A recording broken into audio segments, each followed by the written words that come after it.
नमस्कार मित्रों, आज के इस वीडियो में हम लोग जानेंगे बोर का परमाणु मॉडल। दरअसल मित्रों, बोर एक वैज्ञानिक थे जो इन्होंने परमाणु मॉडल के बारे में दिया। थॉमसन के बाद आता है बोर का परमाणु मॉडल। तो आप देख पा रहे हैं हम लोग बहुत ढेर सारे इनके पॉइंटों के बारे में जानना है। उसके बाद हम लोग जानेंगे बोर परमाणु मॉडल की सीमाएं। तो बोर ने परमाणु के बारे में क्या बताया? इलेक्ट्रॉन नाभिक के चारों ओर ऊर्जा वाली वृत्ताकार कक्षाओं में चक्कर लगाते हैं। इन कक्षाओं को निश्चित कक्षा या अनुमत या ऊर्जा स्तर कहते हैं। इन्हें KLMN से प्रदर्शित करते हैं। दरअसल मित्रों, बोर ने क्या कहा? बोर ने कहा ये जो नाभिक है, नाभिक के चारों ओर ये सेल हैं, कक्षाएं हैं। इन कक्षाओं में इलेक्ट्रॉन एक निश्चित वृत्ताकार कक्षा में गति करते हैं। कैसी निश्चित वृत्ताकार? ऐसा नहीं है इलेक्ट्रॉन सभी जगह घूमते रहेंगे, नहीं। बोर ने बहुत बढ़िया बात बताई। इलेक्ट्रॉन जो है नाभिक के चारों ओर एक निश्चित वृत्ताकार कक्षा में गति करते हैं, निश्चित कक्षा, राइट। अगर इलेक्ट्रॉन मित्रों निश्चित कक्षा में गति कर रहा है ना, इस कक्षा की जो ऊर्जा होगी वो निश्चित होगी।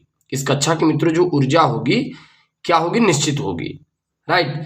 और ऐसी ऊर्जा, ऐसी कक्षा को मित्रों अनुमेयक या अनुमत कक्षाएं कहा जाता है। ऐसी कक्षा को अनुमेयक या अनुमत कक्षाएं कहा जाता है। और अगर कोई इलेक्ट्रॉन मित्रों निश्चित कक्षा में घूम रहा है ना, इस प्रकार की कक्षा में, तो इसका जो कोणीय संवेग होगा वो NH/2 पाई का पूर्ण गुणज होगा। बात समझिए। देखिए मित्रों, बोर ने क्या क्या, सेकेंड पॉइंट बोर ने क्या बताई? एक कक्षा में घूमने वाले सभी इलेक्ट्रॉन की ऊर्जाएं समान होती है। मित्रों जो एक कक्षा है, एक कक्षा में घूमने वाले सभी इलेक्ट्रॉन की ऊर्जाएं क्या होती है? समान होती है, वो निश्चित होती हैं, राइट। इसके बाद देखिए, इलेक्ट्रॉन केवल उन कक्षाओं में घूम सकते हैं जिनमें उनका कोणीय संवेग, अभी हमने बताया इलेक्ट्रॉन उन कक्षाओं में घूम सकते हैं जिनमें उनका कोणीय संवेग NH/2 पाई का पूर्ण गुणज होता है। क्या होता है? NH/2 पाई का पूर्ण गुणज होता है, राइट। इसके बाद देखिए मित्रों क्या आता है? इसके बाद आता है चौथा, इलेक्ट्रॉन व नाभिक के बीच, इलेक्ट्रॉन व नाभिक के बीच लगने वाला आकर्षण बल कामा अपकेंद्र बल द्वारा संतुलित हो जाता है। ध्यान दीजिए, इलेक्ट्रॉन व नाभिक के बीच, इलेक्ट्रॉन और नाभिक के बीच लगने वाला जो आकर्षण बल है वो अपकेंद्र बल द्वारा संतुलित हो जाता है। ये देखिए, ये मित्रों इलेक्ट्रॉन है, नाभिक और इलेक्ट्रॉन के बीच जो लगने वाला अपकेंद्र बल है वो क्या हो जाता है? संतुलित हो जाता है, बिल्कुल। इसके बाद देखिए जो मित्रों पांचवा पॉइंट कह रहा है, सामान्यतः इलेक्ट्रॉन निम्न ऊर्जा स्तर में रहते हैं। सामान्यतः मित्रों जो इलेक्ट्रॉन होते हैं वो निम्न ऊर्जा स्तर में रहते हैं।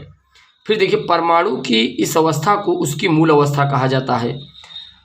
इन कक्षाओं में घूमते समय इलेक्ट्रॉन जो होता है ऊर्जा का अवशोषण या उत्सर्जन नहीं करता। इन्हें ऊर्जा स्तर कहते हैं। मित्रों देखिए, बोर ने यह भी बात बताई, इलेक्ट्रॉन एक निश्चित कक्षा में गति करते हैं। निश्चित कक्षा में इलेक्ट्रॉन जब गति कर रहा होता है ना, तो अगर निश्चित कक्षा में गति कर रहा होता है तो इन्हें अवशोषण या उत्सर्जन ऊर्जा कहा जाता है, राइट। अच्छा, निश्चित कक्षा में गति कर रहे इलेक्ट्रॉन कोणीय संवेग NH/2 पाई का पूर्ण गुणज होता है। फिर देखिए छठवां पॉइंट क्या कर रहा है? छठवां कह रहा है, जब इलेक्ट्रॉन एक ऊर्जा स्तर से दूसरी ऊर्जा स्तर में जाता है तो एक निश्चित मात्रा में ऊर्जा का आदान प्रदान करता है। देखिए, अगर मित्रों इलेक्ट्रॉन जब इस पहली कक्षा से दूसरी कक्षा में, दूसरी से तीसरी कक्षा में जाएगा तो ये क्या करता है? एक निश्चित मात्रा में ही ऊर्जा का उत्सर्जन करेगा। भाई इलेक्ट्रॉन पहले तो सामान्य इस मूल अवस्था में है, उच्च ऊर्जा स्तर में कब जाएगा? जब ये बाहर से ऊर्जा का अवशोषण करेगा। जब ये बाहर से ऊर्जा का अवशोषण करेगा तो निम्न से उच्च ऊर्जा स्तर में चला जाएगा। तो अगर यहाँ इलेक्ट्रॉन है तो निम्न ऊर्जा स्तर, यहाँ इलेक्ट्रॉन आ गया तो उच्च ऊर्जा स्तर कहेंगे, राइट। तो यहाँ पर एक जो भी ऊर्जा रिलीज करेगा वो एक निश्चित मात्रा में रिलीज करेगा, बाहर निकालेगा। इसके बाद मित्रों आता है बोर परमाणु मॉडल की सीमाएं। क्या सीमाएं रही बोर परमाणु मॉडल की? यह मॉडल केवल इलेक्ट्रॉन वाले परमाणुओं को ही व्याख्या कर सकता है। यह मॉडल केवल इलेक्ट्रॉन वाले परमाणुओं की ही व्याख्या कर सकता है, जैसे hydrogen, helium ion, lithium ion, beryllium ion इत्यादि। यह मॉडल हाइड्रोजन के सूक्ष्म स्पेक्ट्रम की व्याख्या नहीं कर सकता। यह जो मॉडल है मित्रों हाइड्रोजन के सूक्ष्म स्पेक्ट्रम की व्याख्या नहीं कर सकता। बात समझ में आ रही है? यह जीमैन प्रभाव या स्टार्क प्रभाव की व्याख्या नहीं करता। जीमान स्टार्क प्रभाव की व्याख्या नहीं करता।